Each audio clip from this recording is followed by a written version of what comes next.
تو ایسے ہم ہی واحد امت مسلمہ نہیں ہیں، ہم سے پہلے بھی ایک عظیم امت رہی ہے بنی اسرائیل.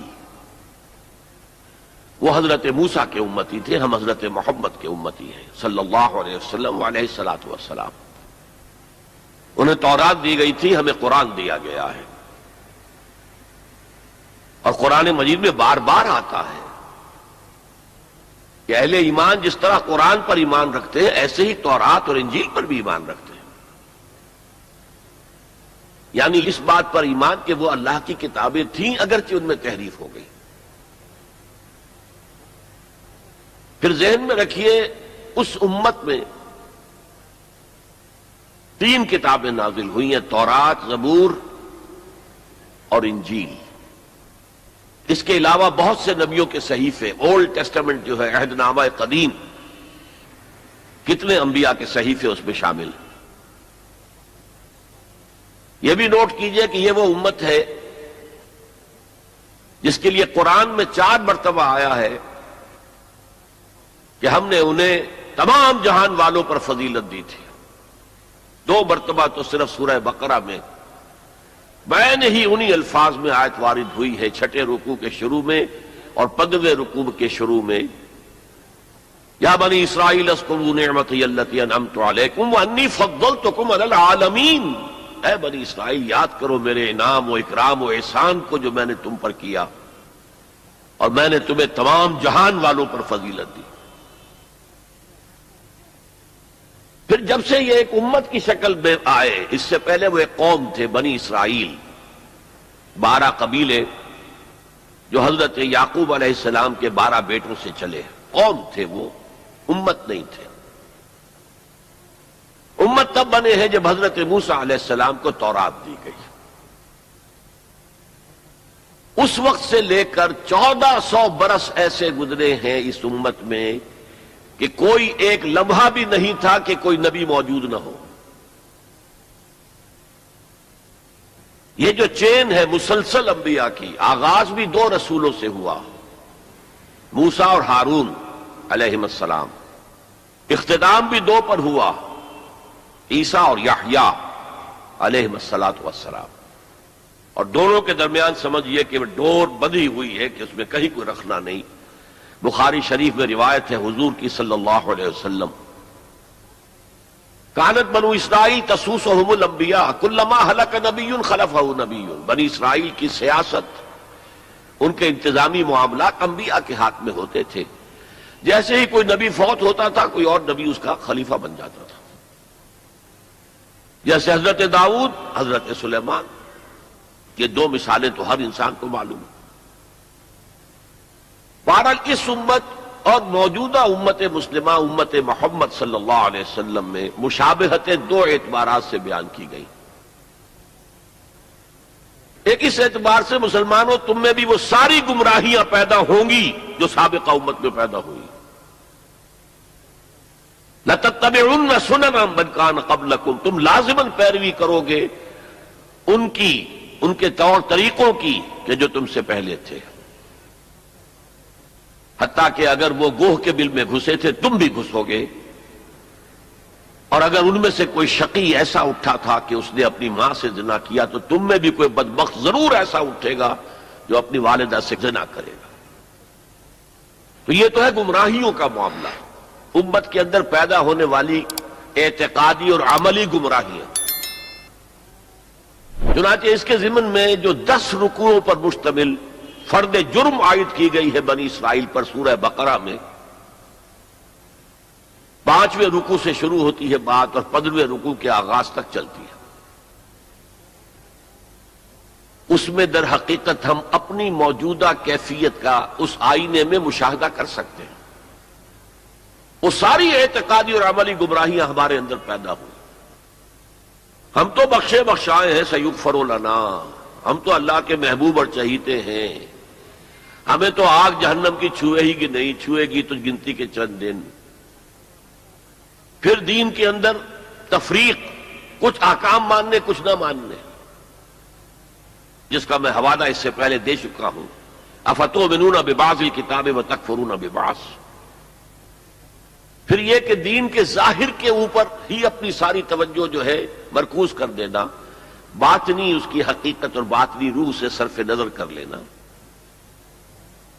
ظاہری چیزوں میں بال کی کھال اتارنا اور چھوٹی چھوٹی چیزوں پر کفر کے فتوے لگا دینا، جیسے کہ حضرت مسیح نے کہا تھا کہ تم مچھر چھانتے رہ جاتے اور سموچے اونٹ نگل جاتے ہو، رفع یدین پر تو ہو رہا ہے من دیگرم تو دیگری، تم اور ہو میں اور ہوں، اور سودی کاروبار میں بھی کر رہا ہوں وہ بھی کر رہا ہے، کوئی پرواہ نہیں۔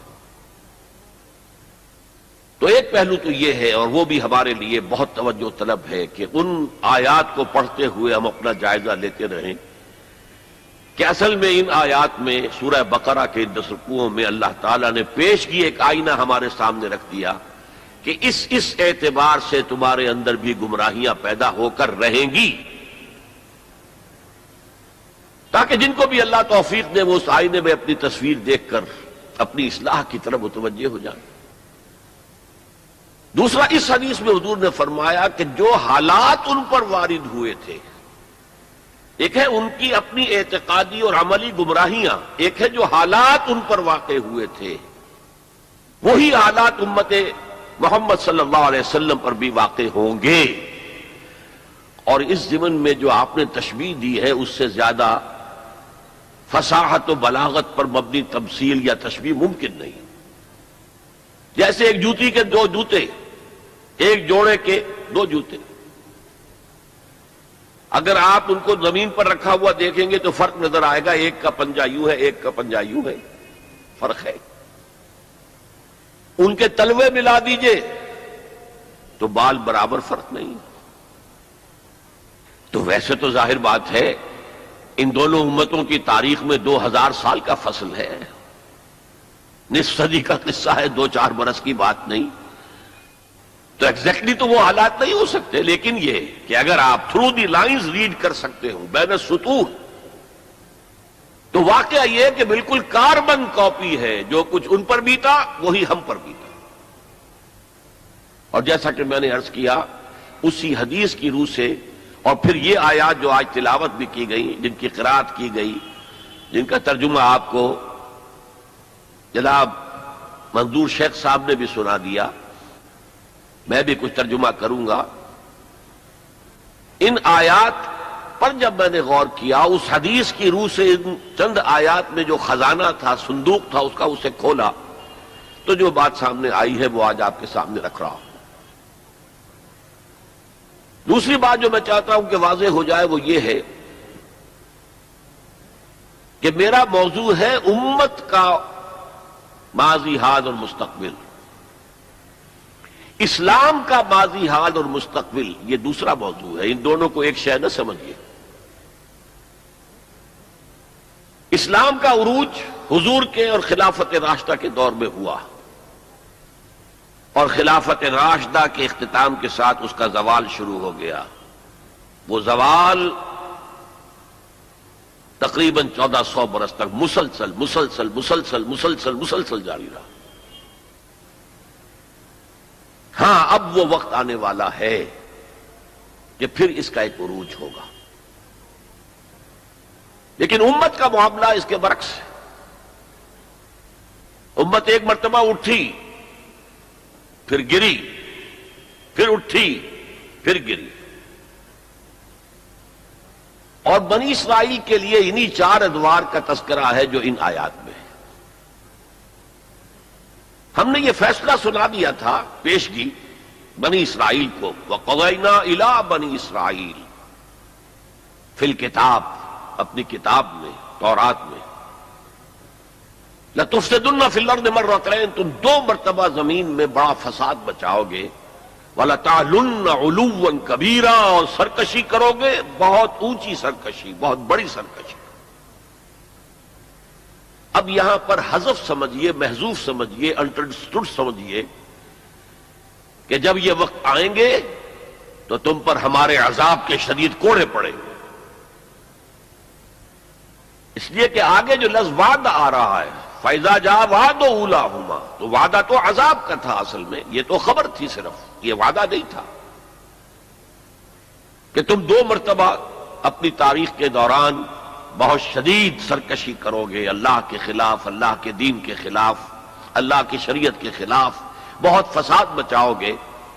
اور یہاں جیسا کہ میں نے عرض کیا اب امپلائڈ سمجھیے، اور اس پر ہمارے عذاب کے شدید کوڑے تم پر برسیں گے.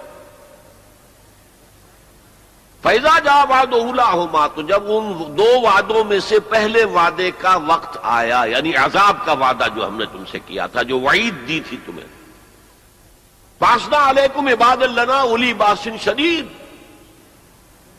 ہم چڑھا لائے تم پر اپنے وہ بندے جو بہت جنگجو تھے، بہت وحشی تھے، بہت فوجی قوت کے حامل تھے. فجاسوا خلال الدیار، وہ تمہاری آبادیوں میں گھس گئے اور پھیل گئے. وکان وعدا مفعولا، اور وہ وعدہ جو ہے پورا ہو کر رہا. جس سے واضح ہو گیا وعدہ عذاب کا تھا. ظاہر بات ہے کہ اس پہلے زوال سے یا پہلے سرکشی سے، اس سے قبل یقیناً کوئی دور اچھا تھا جس کے بعد یہ زوال آیا ہے. وہ دور ہے جو ان کی خلافت راشدہ سے تعبیر کیا جا سکتا ہے. حضرت طالوت، حضرت داؤد، حضرت سلیمان علیہ السلام کا دور تقریباً 100 برس. یہ بعد میں تفصیل سے ذرا میں عرض کروں گا، اس لیے کہ ہمیں سابقہ امت مسلمہ کی تاریخ جو ہے اس کا بھی خاکہ ذہن میں رکھنا چاہیے. اس لیے کہ مستقبل میں اصل جو پیچ پڑنے والا ہے، جیسے پتنگوں کا پیچ پڑتا ہے، وہ انہی دو امتوں کے مابین ہے بنیادی طور پر. اور اس کے پس منظر کو سمجھنے کے لیے دونوں کی تاریخ کا ایک خاکہ ذہن میں ہونا چاہیے. پھر فرمایا ثم رددنا لکم الکرۃ علیہم، پھر ہم نے لوٹا دی تمہاری باری ان پر. وَأَمْدَدْنَاكُمْ بِأَمْوَالٍ وَبَنِينَ، اور ہم نے تمہاری مدد کی مالوں کے ساتھ، اموال کے ساتھ اور بیٹوں کے ساتھ. وَجَعَلْنَاكُمْ أَكْثَرَ نَفِيرًا، اور تمہاری تعداد تو وہ پہلے دور عروج کے مقابلے میں بھی زیادہ ہو گئی. ان احسنتم، اگر تم نے کوئی بھلائی کمائی، احسنتم لانفسکم، تو تم نے اپنے لیے کمائی. وَإِنْ أَسَأْتُمْ، اگر تم نے برائی کمائی، فَلَهَا، وہ بھی تمہارے اپنے نفس کے لیے ہے، اپنی جانوں کے لیے ہے. فَإِذَا جَاءَ وَعْدُ الْآخِرَةِ، پھر جب آیا دوسرے وعدے کا وقت، لِيَسُوءُ وُجُوهَكُمْ، پھر دیکھیے وہ الفاظ یہاں محذوف مانیے. بَعَثْنَا عَلَيْكُمْ عِبَادًا لَنَا أُولِي بَأْسٍ شَدِيدٍ، پھر ہم نے تم پر اپنے ایسے بندے مسلط کر دیے اور ایسے بندوں کو تم پر چڑھا لائے جو بڑے جنگجو تھے، بڑی قوت رکھنے والے تھے. تو یہاں اب اس کے بعد پڑھیے لِيَسُوءُ وُجُوهَكُمْ، تاکہ وہ تمہارے حلیے بگاڑ دیں، تمہارے چہرے بدل ڈالے. یہ تو لفظی ترجمہ یہی ہونا چاہیے، لیکن بامحاورہ کیا ہوگا؟ تمہارا حلیہ بگاڑ دیں. وَلِيَدْخُلُوا الْمَسْجِدَ كَمَا دَخَلُوهُ أَوَّلَ مَرَّةٍ، اور وہ داخل ہوں مسجد میں، بیت المقدس کی مسجد میں جو حضرت سلیمان نے بنائی تھی، جیسے پہلی مرتبہ داخل ہوئے تھے. پہلی مرتبہ کے ذکر میں اس کا بیان نہیں آیا تھا. یہ قرآن مجید کا اسلوب ہے کہ مقابل کی چیزوں کو حذف کر دیا جاتا ہے تاکہ اختصار سے کام لیا جائے. وَلِيَدْخُلُوا الْمَسْجِدَ كَمَا دَخَلُوهُ أَوَّلَ مَرَّةٍ، پہلی مرتبہ جیسے وہ داخل ہوئے تھے. وَلِيُتَبِّرُوا مَا عَلَوْا تَتْبِيرًا، اور جس چیز پر بھی انہیں اختیار حاصل ہو جائے اسے برباد کر کے رکھ دیں، تباہ کر دیں. یہ ہیں چند آیات جن میں بنی اسرائیل کے تاریخ کے، ان میں تو 3 ادوار کا ذکر ہے، لیکن ایک دور جو ہے ان کا امپلائڈ ہے کہ پہلے دور عذاب یا دور زوال سے پہلے ان کا ایک سنہری دور بھی تھا. اب ذرا میں چاہتا ہوں کہ بنی اسرائیل کی تاریخ کا ایک خاکہ ذہن میں جما لیں. 1400 قبل مسیح میں حضرت موسیٰ کو تورات ملی، تو 1400 قبل مسیح سے بنی اسرائیل ایک امت کی حیثیت سے ان کی تاریخ شروع ہوئی. حضرت موسیٰ کے زمانے میں جب تورات حاصل کرنے کے بعد پھر آپ آگے بڑھے فلسطین کی طرف، اور آپ نے بنی اسرائیل سے کہا کہ اب داخل ہو جاؤ اور جنگ کرو، جو لوگ یہاں ہیں انہیں یہاں سے نکالو، مشرکین ہیں. نہایت گمراہ قومیں یہاں آباد ہیں، یہاں سے نکالو، تاکہ یہ سرزمین جہاں تمہارے جد امجد ابراہیم رہتے تھے، یہ سرزمین جہاں تمہارے جد امجد اسحاق رہتے تھے، حضرت یعقوب رہتے تھے، اور جہاں سے وہ ہجرت کر کے مصر تشریف لے گئے تھے، تم دوبارہ وہ زمین حاصل کر لو۔ لیکن انہوں نے جنگ سے صاف انکار کر دیا۔ فَاذْهَبْ أَنْتَ وَرَبُّكَ فَقَاتِلَا إِنَّا هَاهُنَا قَاعِدُونَ، اے موسیٰ جاؤ، تم جاؤ، تمہارا رب جائے، تم جا کے جنگ کرو، وہ تو بڑے قوی الجثہ لوگ ہیں، بڑے خوخار لوگ ہیں، ہم ان سے جنگ کرنے کی پوزیشن میں نہیں ہیں، ہم تو یہاں بیٹھے ہیں۔ حضرت موسیٰ پر اس قدر شدید بیزاری طاری ہوئی، آپ نے اللہ کی جناب میں دعا کی، رب انی لا املک الا نفسی و اخی، پروردگار مجھے تو اختیار ہے تو اپنی جان پر اور اپنے بھائی ہارون کی جان پر۔ اور یہ پوری قوم انکار کیے بیٹھی ہے۔ 6 لاکھ میں سے صرف 2 افراد نکلے تھے، یوشع ابن نون جو بعد میں جانشین ہوئے حضرت موسیٰ کے اور نبی تھے، جوشوا کہتے ہیں بائبل میں انہیں، اور کالب بن یفنہ، یہ دو رسول، 2 ان کے یہ امتی، 4 آدمی۔ ظاہر بات ہے کہ وہ کیسے جنگ کرتے۔ تو حضرت موسیٰ کی دعا تھی کہ رب انی لا املک نفسی الا نفسی واخی فافرق بیننا و بین القوم الفاسقین، تو اے اللہ اب ہمارے اور ان فاسقوں کے درمیان علیحدگی کر دے، میں اب ان کے ساتھ نہیں رہنا چاہتا، ان ناہنجاروں کے ساتھ نہیں رہنا چاہتا۔ اللہ نے فرمایا نہیں موسیٰ، رہنا تو ہوگا تمہیں انہی کے ساتھ، البتہ انہیں ہم یہ سزا دے رہے ہیں کہ 40 برس تک یہ ارض مقدس اب ان پر حرام ہو گئی، اسی صحرائے سینا میں بھٹکتے پھریں گے، یتیہون فی الارض، اسی سے اس سینا کے صحرا کو صحرائے تیر کہا جاتا ہے، یتیہون فی الارض۔ اسی 40 سال کے دوران میں حضرت موسیٰ کا انتقال ہو گیا، حضرت ہارون کا انتقال ہو گیا، بلکہ یوں سمجھیے کہ تقریباً پوری نسل جو مصر سے نکل کر آئی تھی وہ فوت ہو گئی۔ اب ایک نئی نسل پیدا ہوئی صحرا میں، جو غلامی کا داغ اٹھائے ہوئے نہیں تھی، صحرا کی وسطوں میں پیدا ہوئے۔ جیسے کہ اقبال کہتا ہے، فطرت کے مقاصد کی کرتا ہے نگہبانی، یا بندہ صحرائی یا مرد کوہستانی۔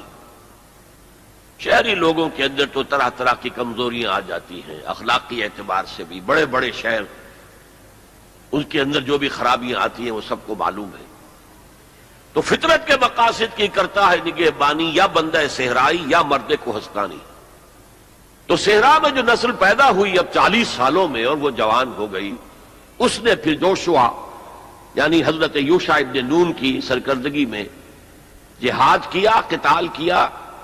جیریکو، اریحا اس کا نام تھا، آج کل آپ پڑھتے ہوں گے اخبارات میں، تو اسرائیل میں اور جو فلسطین کے شہروں میں جیریکو ایک مشہور شہر ہے، سب سے پہلے وہ فتح کیا، اس کے بعد پورا فلسطین فتح کر لیا۔ غلطی یہ کی کہ کوئی ایک مرکزی حکومت قائم نہیں کی، 12 قبیلوں نے 12 چھوٹی چھوٹی ریاستیں بنا لی۔ اب 12 ریاستیں ہوں گی تو آپس میں کھٹ پٹ بھی ہوگی، اختلافات بھی ہوں گے۔ جیسے ہمارے دور زوال میں ہندوستان میں جب مغلیہ سلطنت کا جو کنٹرول تھا وہ ڈھیلا پڑ گیا، تو اب ہر جگہ پر راجے ہیں، مہاراجے ہیں، نواب ہیں، لوکل لوگ کھڑے ہو گئے اور ان پر کوئی کنٹرول اب مرکز کا نہیں رہا۔ پھر وہ آپس میں لڑتے بھی تھے، یہ آپس میں لڑتے بھی تھے، اور جو قریب کے مشرک قبائل تھے ان سے ایک دوسرے کے خلاف مدد بھی لیتے تھے، ان سے شادیاں بھی کی، ان سے خلا ملا بھی رکھا، مشرکانہ اوہام بھی پیدا ہو گئے، غلط رسومات بھی انہوں نے اپنے ان مشرک ہمسایوں سے سیکھ لی۔ تو پھر ان پر ایک سزا مسلط ہوئی، اور جو آس پاس کے مشرک قبائل تھے انہوں نے انہیں فتح کر کے انہیں اپنے گھروں سے نکال دیا۔ 300 برس اس کیفیت میں گزرے ہیں۔ اس کے بعد جب ان کا حال یہ ہو گیا کہ اپنے گھروں سے نکال دیے گئے، ان کے بیٹوں کو روک لیا گیا غلام بنانے کے لیے، تو پھر انہوں نے وقت کے نبی سے کہا کہ ہمارے لیے ایک بادشاہ آپ معین کر دیں، سپہ سالار معین کر دیں کہ ہم اس کی قیادت میں قتال کریں۔ وہ واقعہ قرآن مجید میں سورہ بقرہ میں تفصیل سے ہے، میں اس کی تفصیل میں نہیں جانا چاہتا۔ بہرحال اس کے نتیجے میں حضرت طالوت، پھر حضرت داؤد، پھر حضرت سلیمان، یہ 100 برس ہیں جن میں اس کو کہنا چاہیے کہ ان کا پہلا سنہری دور، جسے میں کہہ رہا ہوں ان کی خلافت راشدہ۔ یعنی فرق نوٹ کیجئے، ہماری خلافت راشدہ دور نبوت سے متصل ہے، کوئی فصل نہیں ہے اس کے مابین، لیکن ان کی خلافت راشدہ میں 300 برس کا فصل ہے۔ دور نبوت حضرت موسیٰ علیہ السلام کا 300 سے بھی تقریباً 350 برس، وہ بھی شمار کر لیجئے جو صحرائے تیہ میں بھٹکتے ہوئے گزرے۔ بہرحال یہ 100 سال ان کے بڑے شاندار تھے، حضرت داؤد کی حکومت، اور حضرت سلیمان کی حکومت تو اس اعتبار سے پوری انسانی تاریخ میں یونیک ہے کہ ہوا پر بھی انہیں کنٹرول دے دیا گیا، جنات ان کے تسلط میں آ گئے، اور پرندوں اور جانوروں کی بولیاں بھی ان کو سکھا دی گئیں۔ اس قسم کی حکومت تو اللہ نے کسی اور کو کبھی دی ہی نہیں، لیکن پھر اب ان کا دور زوال شروع ہوا۔ حضرت سلیمان کے 2 بیٹوں کے درمیان سلطنت تقسیم ہو گئی، شمالی اسرائیل چھوٹی تھی اور بڑی یہودا، 2 حصوں میں تقسیم ہو گئی، اور ان میں سوال آیا اخلاقی، مذہبی، اعتقادی، عملی، دنیا پرستی، دولت پرستی، مشرکانہ اوہام، غلط رسوم۔ اس کے نتیجے میں پھر اللہ کے عذاب کا پہلا کوڑا جو ہے، بڑا کوڑا، وہ پڑا، اور وہ 2 حصوں میں آیا، نوٹ کر لیجئے۔ پہلے اشوریوں نے، سیریا کے رہنے والے اشوریوں نے حملہ کیا اور شمالی سلطنت اسرائیل کو تہس نہس کر دیا، ختم کر دیا۔ یہ ہوا ہے تقریباً 700 قبل مسیح۔ خلافت راشدہ ان کی ہے 1000 قبل مسیح سے لے کے 900 قبل مسیح تک، تو گویا کہ اس کے 200 برس کے بعد سلطنت اسرائیل ختم۔ سلطنت یہودا رہی، لیکن اس میں بھی وہ زوال جاری رہا، تو تقریباً 125 سال کے بعد پھر نیبوکڈنیزر کا جو حملہ آیا ہے، king of Babylonia, the Chaldean emperor, یہ علاقہ کلدانیہ کہلاتا ہے، اور یہی تو حضرت ابراہیم کا مولد ہے، جہاں ان کی ولادت ہوئی ہے، شہر ار، وہ اسی عراق میں ہے۔ عراق کا پرانا نام جو ہے وہ بیبیلونیا ہے، بابل۔ نیبوکڈنیزر نے جو حملہ کیا ہے، 6 لاکھ یہودی اپنی جگہ پر قتل کیے، اور 6 لاکھ کو قیدی بنا کر لے گیا، بھیڑوں بکریوں کی طرح جیسے ریوڑ ہانک کے لے جائے جاتے ہیں، لے جائے گئے۔ 6 لاکھ بیبیلونیا لے گیا، وہاں انہیں قید کے اندر رکھا۔ یہ ان کا پہلا بہت ہی بڑا جو ہے اللہ کے عذاب کا دور تھا۔ اس میں اس نے یروشلم کی اینٹ سے اینٹ بجا دی، کوئی ایک انسان وہاں زندہ باقی نہیں رہنے دیا، اور حضرت سلیمان کی بنائی ہوئی مسجد کو اس نے مسمار کر دیا، اور اس میں 2 اینٹیں بھی سلامت نہیں رہی۔ قرآن میں جو سورہ بقرہ میں ذکر ہے، او کالذی مر علی قریۃ وہی خاویۃ علی عروشہا، یہ واقعہ حضرت عزیر علیہ السلام کا۔ وہ جب آئے، انہوں نے دیکھا یہ یروشلم کا یہ حال ہو گیا ہے، تو انہوں نے وہ الفاظ کہے، انا یحیی ھذہ اللہ بعد موتہا، یہ شہر جو اس طرح مر گیا، ختم ہو گیا، ایک متنفس زندہ نہیں، 2 اینٹیں سلامت نہیں، اللہ کیسے اس شہر کو دوبارہ آباد کرے گا؟ تو اللہ نے فاماتہ اللہ 100 عام، 100 سال کے لیے موت طاری کر دی۔ وہ واقعہ آپ نے پڑھا ہوگا، میں اس میں اب تفصیل میں نہیں جا سکتا۔ بہرحال اس کے 100 برس کے بعد تقریباً اب تاریخ نے ایک اور کروٹ لی۔ یہ فلسطین کے مشرق میں عراق، عراق کے مشرق میں ایران۔ ایران میں ایک زبردست شہنشاہ جو ہے وہ سامنے آیا، کیخورس یا سائرس، جسے ذوالقرنین بھی کہتے، 2 سینگوں والا، اس لیے کہ اس نے 2 ملکوں کو جوڑ کر ایک سلطنت بنائی تھی، پارس اور مادہ، ان دونوں کو جوڑ کر ایک سلطنت بنائی، عظیم ایرانی سلطنت، جس کا 2500 سالہ جشن منایا تھا۔ وہ جو شہنشاہ ایران تھا، جو خواب دیکھ رہا تھا اسی اپنے دور کو واپس لانے کا۔ سائرس جو ہے اس نے حملہ کیا بیبیلونیا پر، اور ان کی حکومت ختم کی، نبوکدنضر کے جو بھی وہاں اس وقت وارث تھے، اور یہودیوں کو اجازت دے دی کہ اب تم جاؤ، جا سکتے ہو، اور جا کر اپنا معبد بھی دوبارہ تعمیر کر سکتے ہو۔ اس نے مدد بھی کی، اس کے جانشینوں نے بھی مدد کی، ساز و سامان بھی جاؤ بناؤ اور اپنی سلطنت میں دوبارہ آباد ہو جاؤ۔ اس وقت حضرت عزیر علیہ السلام کی دعوت توبہ کی بنا، توبہ کرو توبہ کرو توبہ کرو، ریپینٹ ریپینٹ ریپینٹ، اصلاح کرو اپنے اعمال کی، اپنے عقائد کی۔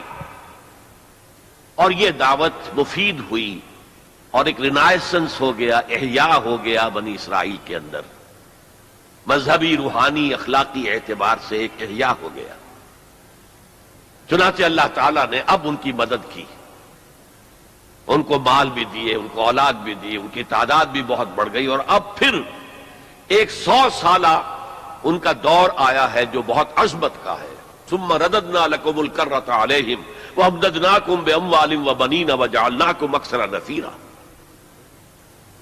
اس کو کہتے ہیں تاریخ میں مکابی امپائر۔ زمینی رقبے کے اعتبار سے یہ حضرت سلیمان کی سلطنت سے بھی بڑی تھی، اگرچہ میں ذکر کر چکا ہوں حضرت سلیمان کی حکومت کا کچھ اور ہی معاملہ تھا، وہ تو کسی اور کا ہوا ہی نہیں، لیکن زمینی رقبہ مکابی سلطنت کا حضرت سلیمان کی سلطنت سے بھی بڑا تھا۔ لیکن اس کے بعد پھر وہی ہوا، پھر وہی زوال، پھر اسی طریقے سے مشرکانہ اوہام عقائد کے اندر گھس گئے، بدعات رسومات نئی سے نئی، اپنے آس پاس کے اڑوس پڑوس کے لوگوں سے چیزیں سیکھ سیکھ کر اپنے اندر داخل کرنا، دنیا پرستی، شہوت پرستی، پھر ان کے اوپر عذاب کے کوڑے برسے۔ یہ ہے وَإِذَا جَاءَ وَعْدُ الْآخِرَةِ بَعَثْنَا عَلَيْكُمْ عِبَادًا لَنَا أُولِي بَأْسٍ شَدِيدٍ لِيَسُوءُوا وُجُوهَكُمْ وَلِيَدْخُلُوا الْمَسْجِدَ كَمَا دَخَلُوهُ أَوَّلَ مَرَّةٍ۔ یہ مکابی سلطنت کے دور میں وہ ہیکل سلیمانی یا مسجد اقصی حضرت سلیمان کی دوبارہ تعمیر کر دی گئی تھی، اسے وہ کہتے ہیں سیکنڈ ٹیمپل۔ لیکن ان پر اب جو آئے کوڑے وہ یورپ سے آئے، پہلے گریکس آئے، Alexander the great and Seleucus, ان کی حکومت ان پر قائم رہی، انہوں نے روندا پاؤں تلے ان کو۔ پھر رومنز آ گئے، رومنز نے فتح کیا علاقہ، انہوں نے اس طرح کا نظام قائم کیا، براہ راست حکومت اپنی نہیں رکھی جیسے ہمارے ہاں ہوتا تھا انگریز کے دور میں، راجواڑے اور نوابوں کا علاقہ، نواب بیٹھے ہوئے لیکن اوپر ریزیڈنٹ ایک بیٹھا ہوا ہے، اصل پالیسی اس کے ہاتھ میں ہوتی تھی، اصل میں تو انگریز کی حکومت تھی، لیکن دکھاوے کے لیے راجہ مہاراجہ اور نواب تھے۔ اس طرح وہ یہودی حکومت انہوں نے قائم رکھی وہاں، لیکن اصل طاقت اپنے ہاتھ میں رکھی۔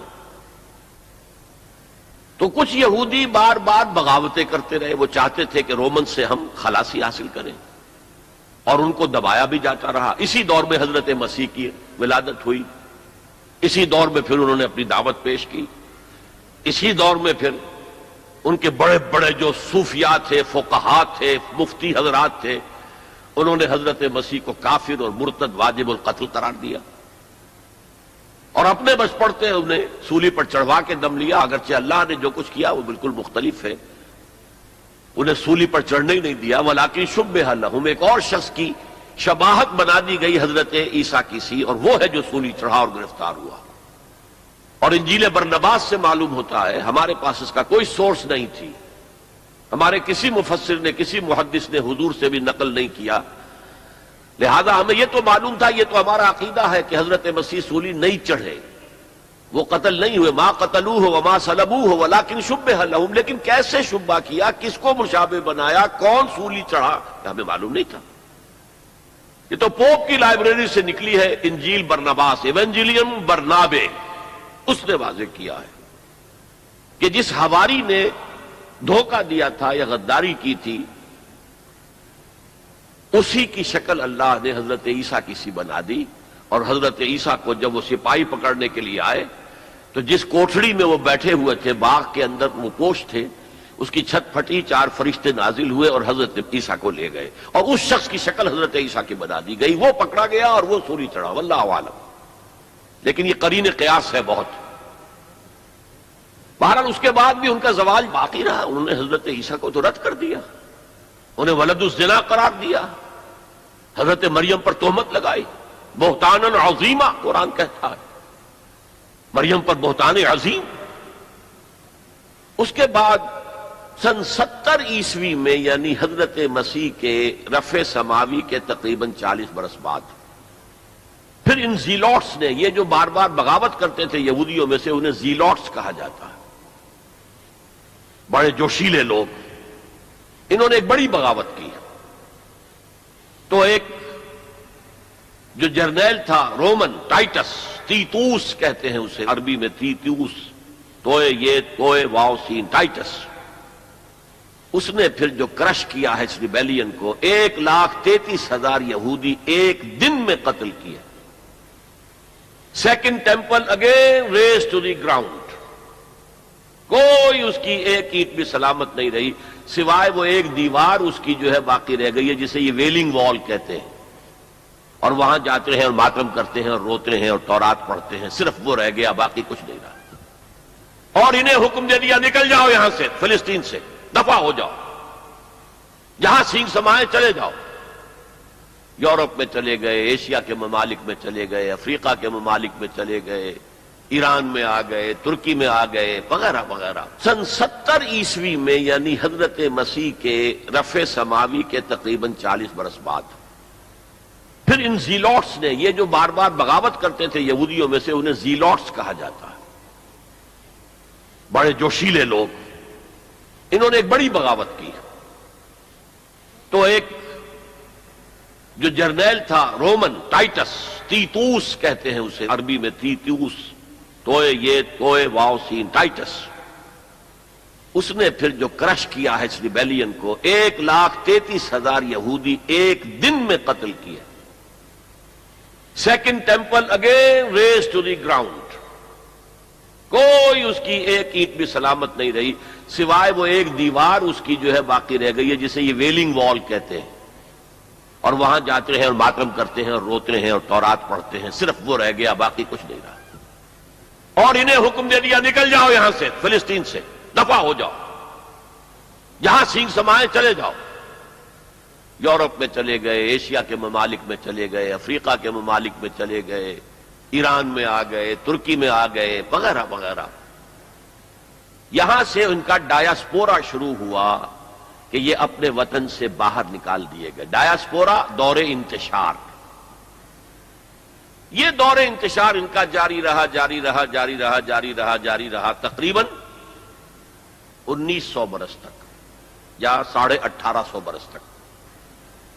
اس کے بعد ان کے اندر زائنسٹ موومنٹ کھڑی ہوئی جو سیکولر تھی، ان کا مذہب سے کوئی تعلق نہیں تھا، بیشتر بینکرز تھے. انہوں نے زائنزم کی تحریک کو منظم کیا. 1897 میں انہوں نے protocols of the world Zionism وہ پاس کیے، اور اس کے بعد انہوں نے لابینگ جو کی ہے برطانیہ کی حکومت سے، تو اس سے بالفور ڈکلریشن لے لیا 1917 میں، جس سے انہیں واپس آ کر فلسطین میں آباد ہونے کا حق مل گیا. اس کے بعد 1948 میں ان کی ریاست امریکہ نے قائم کرا دی، یو این او کے تھرو اسرائیل قائم ہو گئی. 1967 میں اس نے اپنی حدود بڑھا لی، اور جو 1948 میں اسرائیل قائم ہوا تھا اس میں یروشلم کو 2 حصوں میں تقسیم کیا گیا تھا. مشرقی حصہ مسلمانوں کے پاس رہے گا، فلسطینیوں کے پاس، مغربی حصہ جو ہے وہ یہودیوں کے پاس رہے گا. اور مشرقی حصے ہی میں وہ ٹیمپل ماؤنٹ ہے جہاں کبھی ہوتا تھا ان کا معبد، وہ اسے چونکہ ٹیمپل کہتے ہیں اس لیے ٹیمپل ماؤنٹ، وہ پہاڑی جس کے اوپر کے وہ ٹیمپل تھا. اور وہاں مسلمانوں کے دور میں وہاں پر مسجد اقصی بن گئی، اور وہاں پر وہ قبۃ الصخرہ، وہ چٹان جہاں سے حضور کا آسمانی سفر شروع ہوا تھا معراج کا، اس چٹان پر عبد الملک بن مروان جو بنو امیہ کا ایک بڑا خلیفہ تھا، بڑا بادشاہ تھا، اس نے یہ ڈوم بنائی جو آج آپ کو نظر آتی ہے ٹی وی کے اندر، ڈوم آف دی راک.